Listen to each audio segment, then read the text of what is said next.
Hello my darlings and welcome to another video.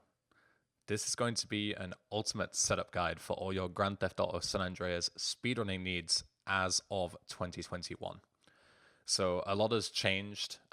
If you're familiar with KZ Fru's setup guide, it's a couple of years old now, and a lot of stuff has changed. More downgraders are available that are a lot quicker, and there's many more methods to make the transition from casual to speedrunning ready as painless as possible.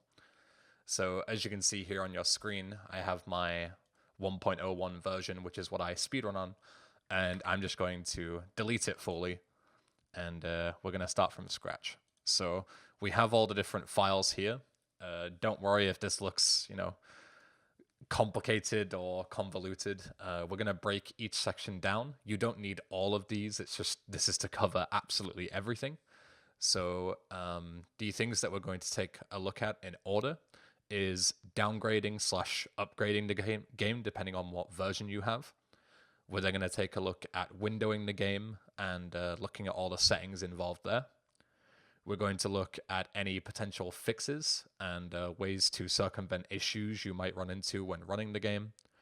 We're going to take a look at Livesplit and how to configure the auto splitter to avoid you having to, keep an eye on your timer the whole time. The game can do it for you. And then we're also going to look at like practice utilities, so how to use saves and import replays and stuff like that. So the first thing we're going to take a look at is actually downgrading the game. So the most useful versions for the game in terms of speedrunning is the 1.0 version, which is like the original one, or the 1.01, which is one patch later.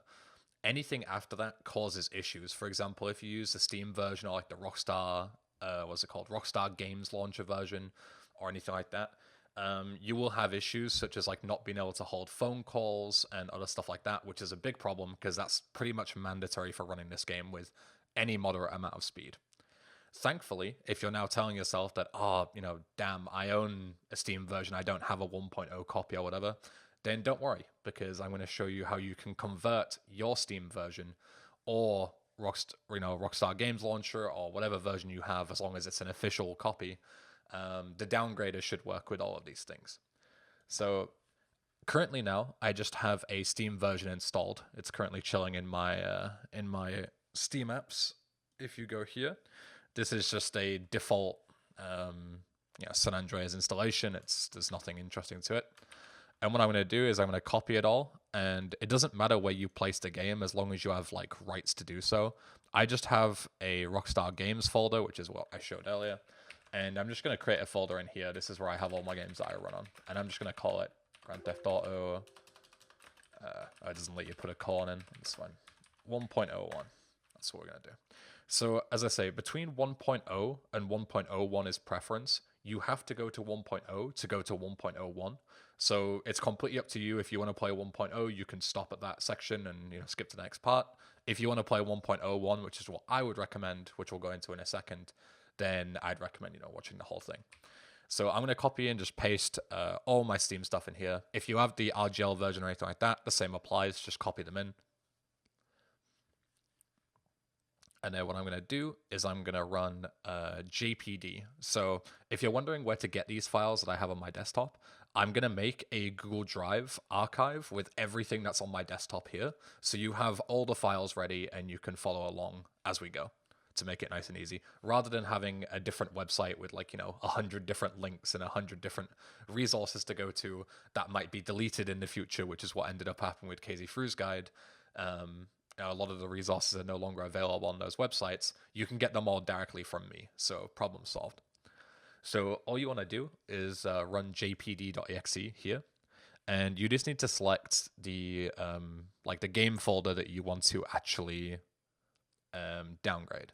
So here I have my Rockstar Games folder. Again, if you just have it on the desktop or wherever, just find it wherever it is on your PC and select it here and then hit OK.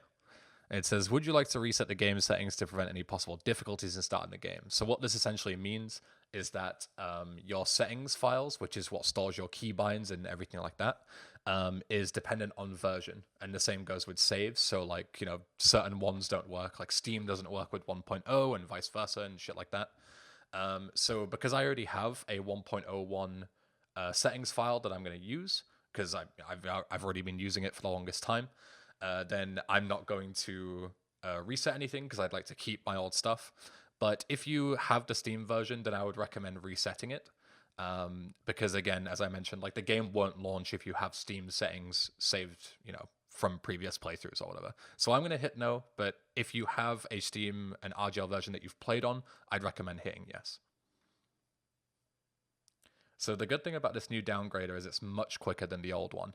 I will still include the old one into the Google Drive archive just in case. Like I have tested this new one and I know it works, but it might not work for everyone. So, you know, it's better to have as many options as possible, right?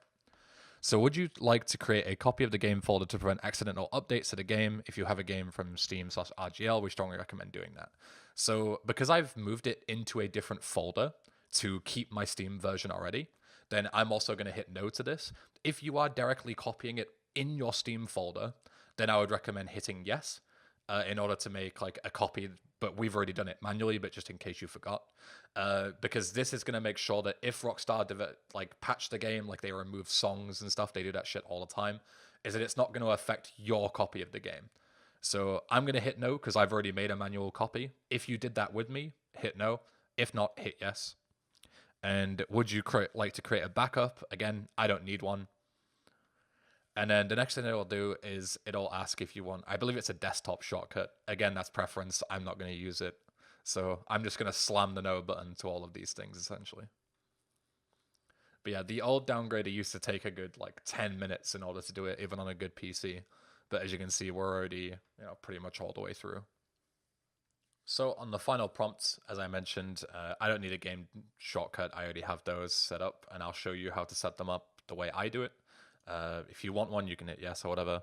Would you like to register the game in the system for launches, SAMP, and other stuff? Again, I'm going to hit no because I'm not interested in playing MTA or any of that shit. You know, we're doing our own personal thing. So thank you very much, Downgrader. So just hit enter. And now you officially have a 1.0 version of the game from the copy that you have. So if we quickly go to our game folder, then you will see that you have two different EXEs here. Obviously, it might be confusing on which one to use, but we're going to have to delete them both anyway, because we need an original 1.0 EXE, as they call it, an old file, in order to upgrade to 1.01. So we're going to delete these either way. And if you want to play 1.0, then you simply just need to take the 1.0 no CD EXE from here. This EXE is the original one, which we'll go to in a second, but you need a copy of the, you know, a disk in your disk drive in order to actually run the game on 1.0 or 1.01. Obviously, you know, we're not stuck in fucking Henry VIII days, so we just, you know, get rid of that part of the EXE. So this is the one that you want to put in if you want to use 1.0. I'll quickly show that off. Give me a second here. So just copy and paste this EXE in, and then from there you can run the game and it should boot just fine. But as you can see, if you go to the options of what you can play, there's no widescreen. So the maximum is 1080p in 4:3. This is why I personally use 1.01, because one of the big features of 1.01, huge I know, is that it supports 16:9 widescreen. So I personally play in widescreen. It's preference if you want to use 4:3 or 16:9. But 1.01 also has a number of bug fixes that will be quite useful to you. I'm not going to run down a list of them because I don't know an extensive list. But one of them, for example, is that like on Life's a Beach, if you play a replay, the homies bug out and you can't recruit them, which is something you need to do in the speedrun. So yeah, I would recommend 1.01, but if you're adamant on playing 1.0 because it does have other benefits that, you know, more advanced speedrunners might know, then, you know, if you know what you're doing, then stick with 1.0. But if you're completely new and you're not sure which one to pick, then stick with 1.1 and 1.01, and I'll show you how to do that. So 1.0 boys, get out of here. Widescreen gang, in we come. So what you need to do if you're doing 1.01 is head back to this one, which is the original CD EXE. and then put that in. And then we're just going to quickly bosh out of these. And now you're going to go to the 1.01 cold version. So this is the European updater, as you can see, like the Euro. It doesn't matter where you're from, just run this anyway. This is the version that you need to use. And yes, only upgrades this one, it's fine. And now you just need to find the original 1.0 exe, which we just put into the game. So here it is. And just hit yes. And it'll take 2 seconds, and it is updated to 1.01, just like that. So again here, this is, it gets kind of annoying to deal with. But as I mentioned before, this is a 1.01 exe, but it's also one that you need a disk drive for. So we need to delete that. And then just simply go back into the SAEXEs, go to the 1.01 and put this one in instead. So you'll know if it worked if you boot up the game and you can select widescreen. So if you look at the different ones, I've now got 1920 by 1080, which means I've successfully upgraded to 1.01. All right, so the next thing we're going to look at is we're going to actually take a look at windowing the game. Playing in full screen, at least for me personally, you can run in full screen if you want to, but for me, it's just a huge pain in the ass because like tabbing out can crash the game, and you can't really do other stuff at the same time, and it's just a huge ball ache. And not only that, but a lot of the windowing programs actually give you a lot of like compatibility fixes, which will be a huge quality of life difference in the long run. We'll be taking a look at those settings later on. But for now, I'm just going to simply show you how to actually window the game. So the program I would recommend is DXWND. This program here, D3D Windower, is a alternative. DXWND doesn't work for everyone. I'm not exactly sure why. Like I get plenty of people asking me like why the game just doesn't launch or it boots in full screen even though their settings are fine. And the only solution I found is to just tell them to use D3D. I'll take you through both of them, so don't worry about it. But for now, let's assume that hopefully DXWND works for you. It's also worth mentioning that the newer versions of DXWND, which you'll download from SourceForge and stuff if you Google it, those don't work very well with these old games. So I would very much recommend downloading the version that I have set up for you, because I know this definitely works. And all you need to do is go to add, name it whatever you want, and select the exe. Just call it 1.01 for now. And then set whatever resolution you want. So I usually play in 1600 by 900. But again, it's preference. And then hit OK. And if you boot the game, select your resolution, it should hopefully boot up. So nice. So if DXWND doesn't work for you for whatever reason, you can try D3D instead. All you simply need to do is the same thing. You just need to like add the game as a in the list. So give me a second here to find the exe. So once you've found the exe, you just click on open. Also, I'll quickly say with these, you should make sure to run them as admin. I forgot to mention that. You can just go into compatibility here and just click run as admin. Otherwise, they won't boot. DXWND is better with that, but D3D is very adamant on running. And then once you have added it, you just click on like the section of it, and then click program options, and then just set whatever you want. So 1600, 900, all good. And then just boot the game. So once you've got either full screen or windowed or whatever your preference is set up, then we're going to take a look at some optimal actual options. So first we're going to look at outside of the game. So if you're using DXWND, the easiest way to fix a huge issue with the game, which is the fact that the game will crash a lot if you're using multiple core CPUs, aka new PCs. That will be a colossal issue for you because the game will constantly crash on pretty much every single loading screen. But thankfully, there is a really easy way to fix it. So usually, if you boot up the game and then you go to Task Manager, you can set the CPU affinity to just use one core. But the problem is that as soon as you restart the game, that will reset. But thankfully, if you boot via DXWND, you can come into the compatibility tab and set single core process affinity, and that will stay forever. So you only need to set this once. If you do not use DXWND and you want to force this forever anyway, you can download a program called Prio. And what that does is it makes sure that the Prio is always set for every process. So there's nothing interesting you need to do here. You just need to install it. I have it in program files, but you can have it on a desktop. It doesn't matter. And then when you go, like if I boot the game, give me a second. So if I boot up the game here and then go to my task manager and then go to details and find the game, wherever on earth it is, here it is. And then you go to set affinity, then you can see that it's already set to CPU 0, which is just the first core. But all you'll need to do is set this once, and then as long as you have Prio installed, it will continue setting it and keep your preferences. So the next nice little DXWND option is if you want to skip the intro cinematics that you saw when I booted up the game, all you need to do is just copy the path into the launch and then hit a space and put -skip, and that just skips all the intro logos, which is really nice. And then the final thing, or the final two things, is that you want to make sure that correct mouse position is checked, because this game has a lot of mouse issues. We'll go into those in a second. And finally, in the timing tab, you can actually make the game boot much faster in order to set up, if you reset a run, like the timer isn't running, you can just make the game like boot instantly just by setting a frame limiter skip here. So if you put this to 30 and make sure you have skip ticked, then you can boot the game mega fast, as you'll see here in a second.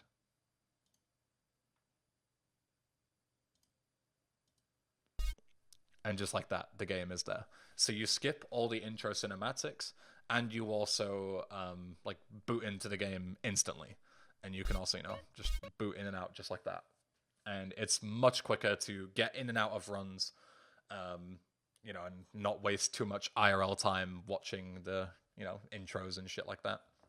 So now moving on to in-game options. A lot of this is preference, regarding keybinds and stuff like that. But we'll go through the, necessary parts. So the first thing you want to do is go into display setup. And on here, there's nothing particularly interesting, but if you go to the advanced section, you want to make sure that you have draw distance all the way up, because there's no reason not to, and the game already has draw distance problems, so be careful with that. You want to make sure the frame limiter is on. It has to be in order, to be able to submit to the leaderboards, because if you play at unlimited FPS,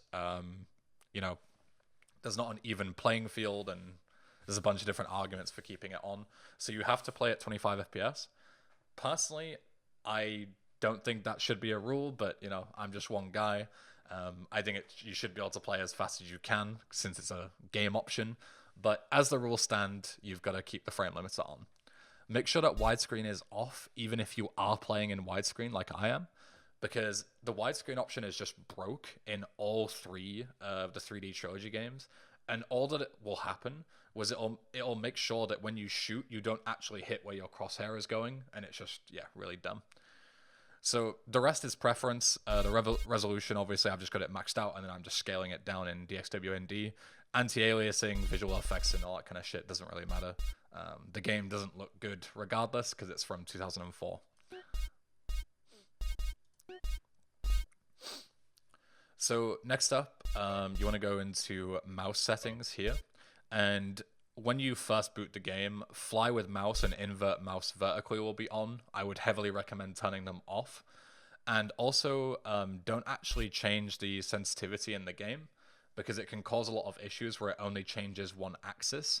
I forget if that's actually a thing in SA or if it's a Vice City and GTA 3 thing, but just in case, the best way to deal with mouse sensitivity is by keeping the mouse sensitivity in the middle, like I have it here in game, and then changing your DPI, whether it be in Windows or in your mouse software or whatever. So I play at 800 DPI. A lot of people play at 400, 200, 2000, doesn't really matter, it's all preference. But just find something that works for you, just not in the actual game.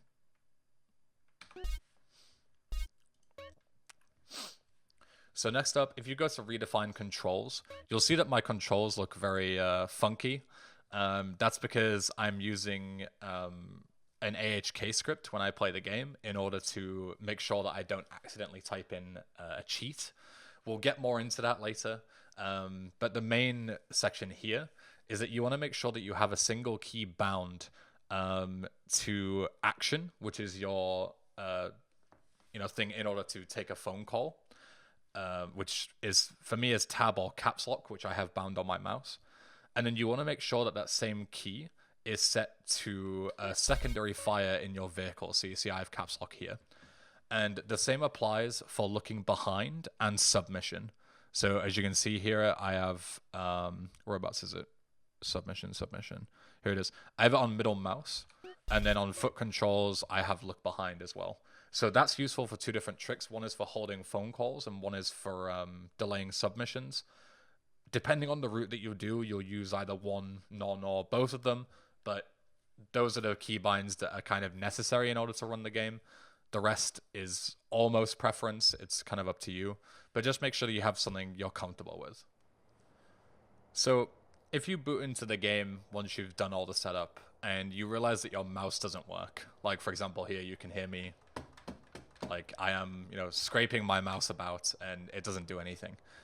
There's a good chance that you'll need something called de-input, and that is essentially a file that just corrects the mouse, as I talked about before, that you just need to put into your game folder. So I personally use it. For some people, I've mentioned that plugging in a controller will fix the mouse. Personally, for me, that doesn't work. The only thing that works for me is de-input. So you can try plugging in a controller at this point, or if that doesn't work, then all you need to do is just exit out of the game. As you can see, I can't even click on the actual menu, so I have to use the keyboard. But all that you need to do is find your game directory and just place in this de-input file that I have here. So just copy and paste this in. And then when you next boot up the game, your mouse should work. Where is my DXWMD? There it is.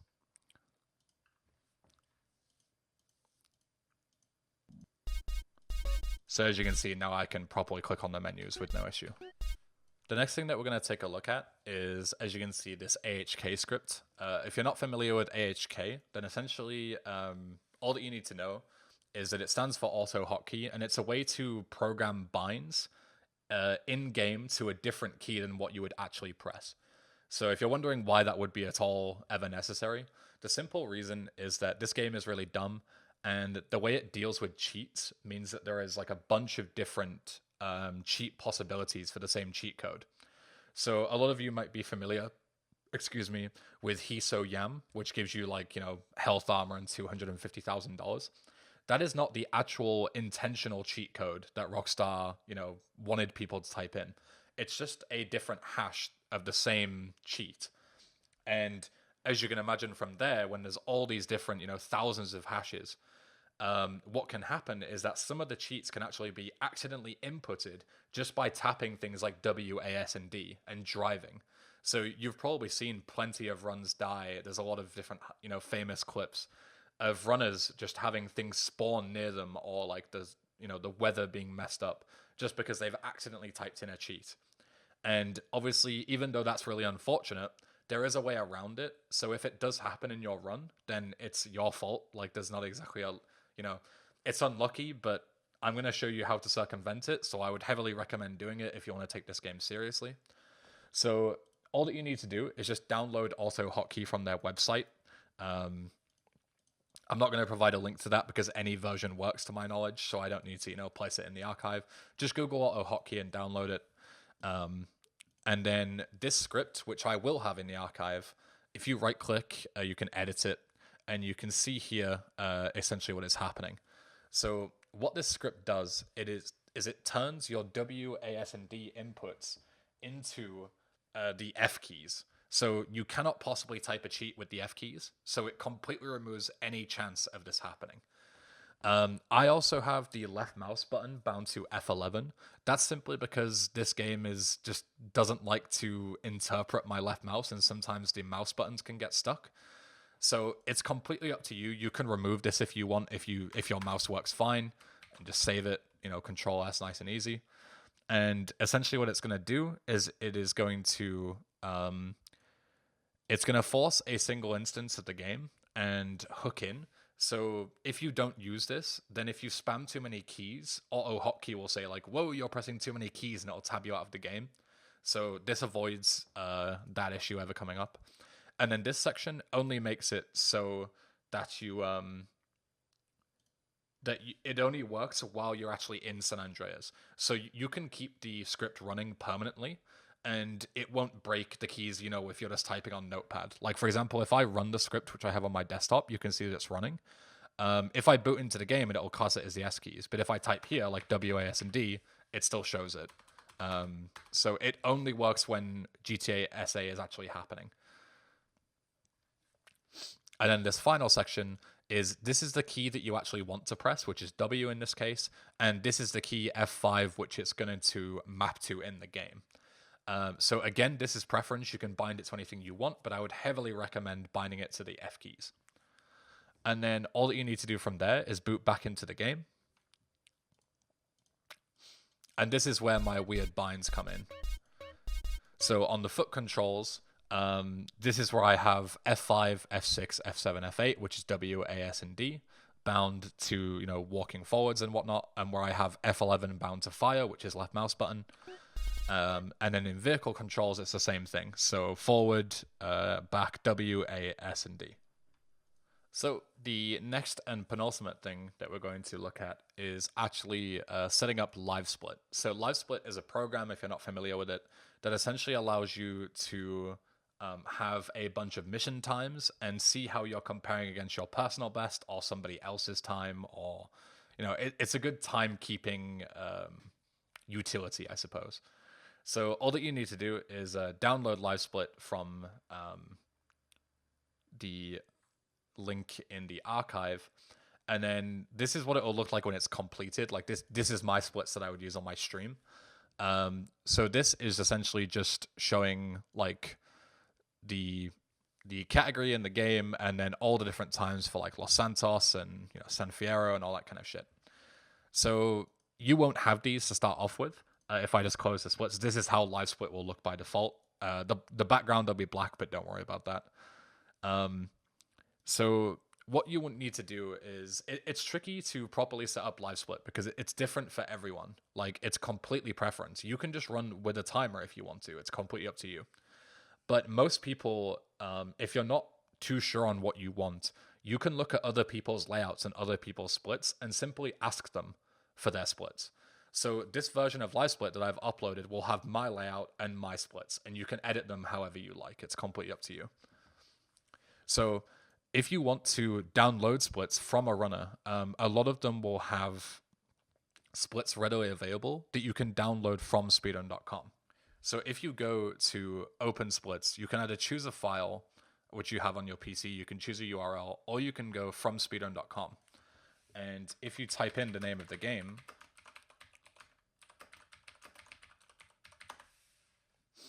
and click search, you can actually find all the different runners and their splits. So let's say if I wanted to download Thriving Splits, then I can download them and put them directly into my Livesplit, as you can see here. So the two main things that people want when they use splits like this is that they want to use an auto splitter, which we'll show in a second, and also subsplits. So subsplits are what you see here, where like the entirety of LS is shown, and then into Badlands and into San Fierro, etc. And it's a nice way to group splits when you have such a long set of missions. So the way you set these up is simply to, in your Livesplit layout, you, instead of having splits, which you can show, I think here, you just add subsplits instead. Wherever you want them, it's completely up to you. And then the way you actually program them in is that you go to each section, and for each mission that you want to be inside the subsplit, for example, you want Big Smoke to be under Los Santos, you just put a hyphen, as you can see here, before each mission. And then for the final one, which in this would be the Green Saber, you just put curly braces and put Los Santos in the end.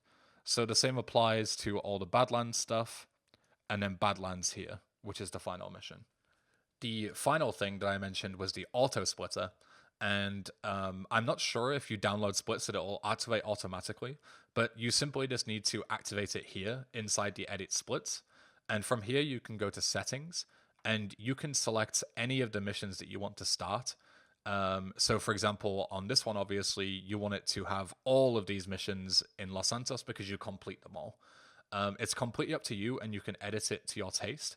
For example, I don't use busted warps, but Thriving does. So I assume this is based on mine, and that's why they're not selected.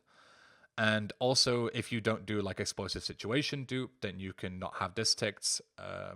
Or, sorry, if you do explosive situation dupe, then you can untick, stuff like chips or explosive situation, whichever one it is, and whatnot. If you do the new LS duping route, then you can take these out, and you can customize it however you like. But if you're beginning out, I would just recommend to follow the beginner route, which is like no LS duping, no explosive situation duping, and just have it set up to complete all the missions that you actually complete in the route. So the final thing I'm going to show you in this setup guide is that once you've got the game going and you actually wonder, like, how do I actually practice all these missions? Like, do I need to play the game up until that point and then go from there, or can I actually use save files? So the answer is thankfully the latter. You can download and import save files, and also there is an archive of every mission that you would do, and the replays that you need in order to, spawn in vehicles and whatnot. So let's say, for example, that I wanted to practice Tanker Commander. So I'm going to go into here and I'm going to get a mission start save. And as you can see here, this is like a... your version of Windows 10 will soon reach the end of service. Thanks, Windows 10. Anywho, so as you can see here, there is a certain naming convention to how the saves work. So it's as simple as saying GTA SA, which is Grand Theft Auto San Andreas, and an SF, which is save file, and then 5. So 5 is the number or the save slot that you actually want it to be saved in. So if I quickly go to where the saves are stored, which is in my documents, and then GTA San Andreas user files, you can see that I have a bunch of different stuff here that you might not have. Don't worry about that. But the important thing is that I have 8 save slots worth of stuff. So if I delete my save slot 1, and then I go into the archive, I rename this to save file 1, and then copy and paste it in. Then I have the the practice save set up to my first save slot. And all I need to do is boot into the game, go to load game, and now I have a save for Tanker Commander. And as you can see, it even boots you right into the mission. Where's your car? So that should be about everything that you should need. Obviously, the way San Andreas is, it can cause you a lot of issues regardless, even if you're, as prepared as can possibly be. So make sure to join the GTA Speedrunning Discord if you have any questions, or you can find me on, Twitter, YouTube comments, Discord, whatever, and I'll do my best to help you out. But hopefully this should be everything that you need in order to, kind of start your speedrunning journey. And if you are just starting, best of luck to you. And yeah, have a good day.